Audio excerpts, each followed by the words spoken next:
దూత media power of news. నమస్తే, welcome to దూత మీడియా. నేను పవన్. గద్వాల జిల్లాను ఉలిక్కిపడేలా చేసిన సర్వేయర్ తేజస్వర్ హత్య కేసు విచారణలో పలు కీలక సత్యాలు బహిర్గతమవుతున్నాయి. ఈ దారుణ ఘటనకు బ్యాంక్ మేనేజర్ తిరుమలరావు ప్రధాన కారకుడిగా పోలీసులు ధృవీకరించారు. తేజస్వర్ను మాత్రమే కాక తన భార్యను కూడా తొలగించేందుకు తిరుమలరావు రహస్య కుట్ర రచించినట్టు తాజా దర్యాప్తులు వెల్లడింది. ఈ ఘటన స్థానిక వాసులకు తీవ్ర భయాందోళనకు గురిచేసింది.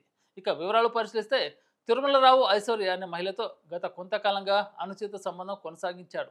వివాహం జరిగి 7 ఏళ్లు అయినప్పటికీ సంతానం కలగకపోవడంతో ఐశ్వర్య ద్వారా పిల్లలను కనాలనుకున్నాడు. ఈ పరిస్థితిలో తన అక్రమ సంబంధానికి, తన కోరికలకు అడ్డుగా ఉన్నారని భావించి ఐశ్వర్య భర్త తేజస్వర్ను అలాగే తన భార్యను చంపాలని తిరుమలరావు నిర్ణయించాడు. ఈ ఉద్దేశంతో ఒక సుపారి గుండా బృందాన్ని సంప్రదించినట్టు విచారణలో తేలింది. జూన్ 15న నగేష్, పరశురాం, రాజు అనే ముగ్గురు వ్యక్తులు భూమి సర్వే విషయంలో సహాయం కావాలని నమ్మించి తేజస్వర్ను జూన్ 15న నగేష్, పరశురాం, రాజు అనే ముగ్గురు వ్యక్తులు భూమి సర్వే విషయంలో సహాయం కావాలని నమ్మించి తేజస్వర్ను వాహనంలో తీసుకెళ్లారు.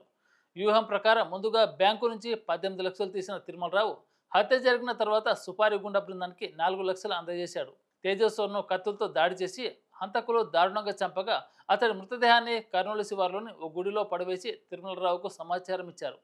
హత్య జరిగిన తర్వాత ఐశ్వర్యతో కలిసి లడఖ్కు పరారవ్వాలని తిరుమలరావు యోచించాడు.